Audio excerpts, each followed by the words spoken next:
First reading, Ezekiel chapter 18 verse 1 to 10, 13, 30 to 32. The word of Yahweh was addressed to me as follows: Why do you keep repeating this proverb in the land of Israel? The parents have eaten unripe grapes, and the children's teeth are set on edge. As I live, declares the Lord Yahweh, you will have no further cause to repeat this proverb in Israel. Look, all life belongs to me, the Father's life and the Son's life. Both alike belong to me. The one who has sinned is the one to die.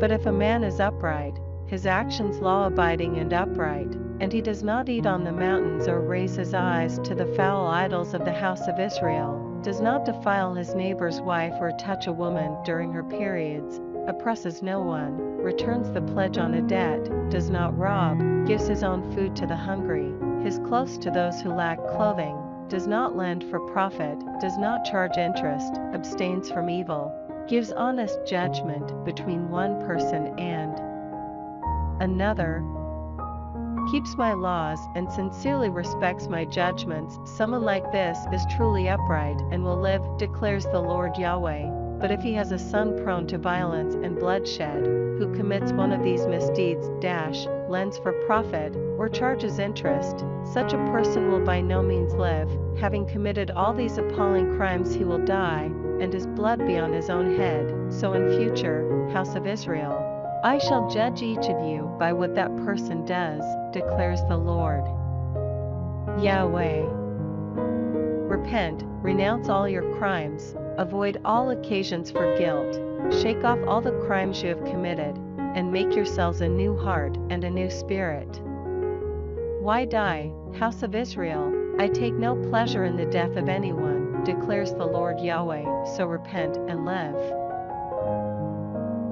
Responsorial Psalm, Psalms chapter 51 verse 12 to 13, 14 to 15, 18 to 19. Give me back the joy of your salvation, sustain in me a generous spirit.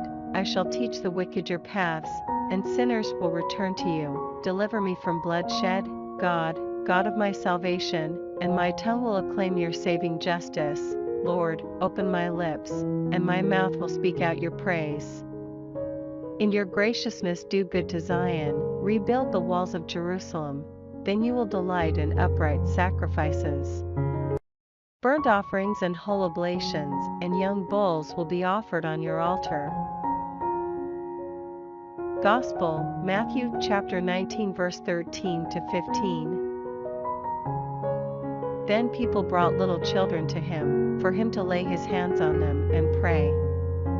The disciples scolded them, but Jesus said, Let the little children alone, and do not stop them from coming to me, for it is to such as these that the kingdom of heaven belongs. Then he laid his hands on them and went on his way.